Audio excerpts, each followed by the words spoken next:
If analyzing every choice feels exhausting, if replaying conversations keeps you awake at night, if your mind will not stop planning, predicting, or worrying, this mental exhaustion often masquerades as high-level analysis. We call it overthinking. This loop interrupts the decision-making process, effectively hijacking your ability to move forward. Throughout this series, we have examined traits often labeled as character flaws: burnout as a preservation strategy, overstimulation as a capacity limit, procrastination as an emotional struggle, and perfectionism as a fear-based shield.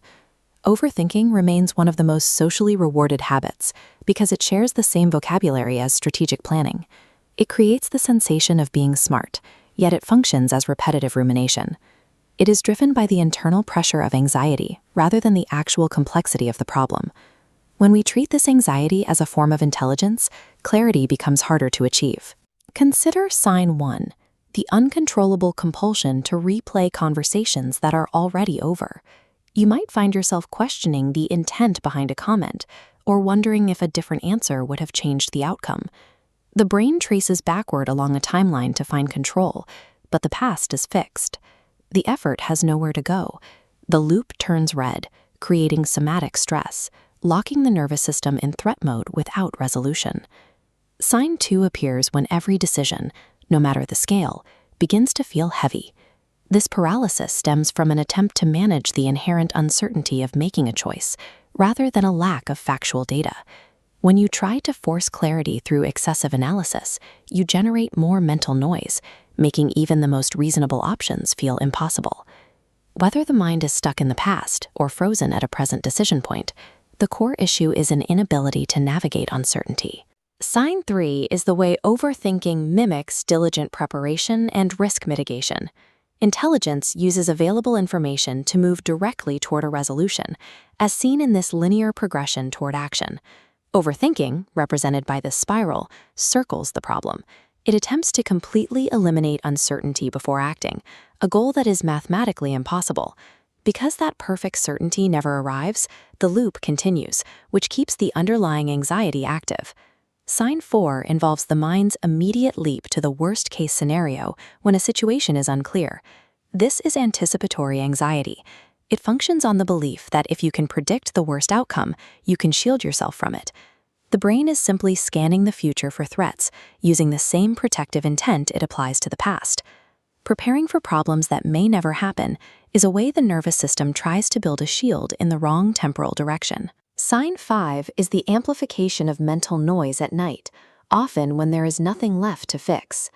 Late-night looping often takes the form of hypothetical planning and what-if scenarios that lead to no conclusion. This rumination steals the sleep your brain requires to regain clarity, creating a cycle that blocks biological recovery. Sign 6 is the sudden, immediate urge to undo a choice the very moment it has been finalized. This post-decision doubt is the nervous system scrambling to manage the risks it perceives in a settled matter. When we look at these signs collectively, the constant replays, the decision paralysis, and the search for worst-case scenarios, they all point toward a specific internal requirement, the belief that we must maintain total control to avoid catastrophe. But total certainty is unavailable. No amount of analysis can manufacture a risk-free reality. Overthinking acts as a search for solid ground in a place where it doesn't exist. True safety comes from developing the ability to tolerate uncertainty.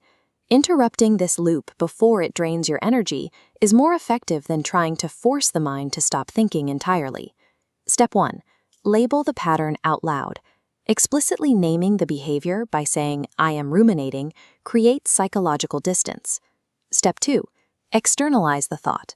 Writing it down helps close the open cognitive loop in the mind. Step 3. Ask one specific, actionable question. What can I do right now that changes this? If the answer is nothing, the mind is simply managing fear.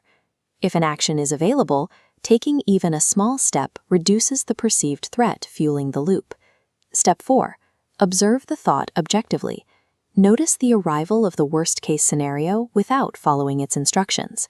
Watching a thought without reacting to it is how you break the spiral's momentum.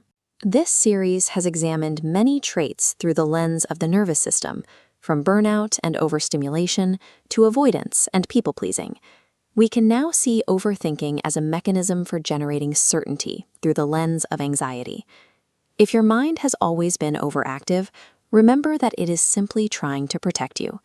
In future spirals, force a pause and ask, am I solving a problem or am I managing fear? This question separates rumination from insight. Clarity begins at that distinction. If you are looking for language to describe your own nervous system responses, subscribe. In our next episode, we will look at the survival mechanics behind self-criticism.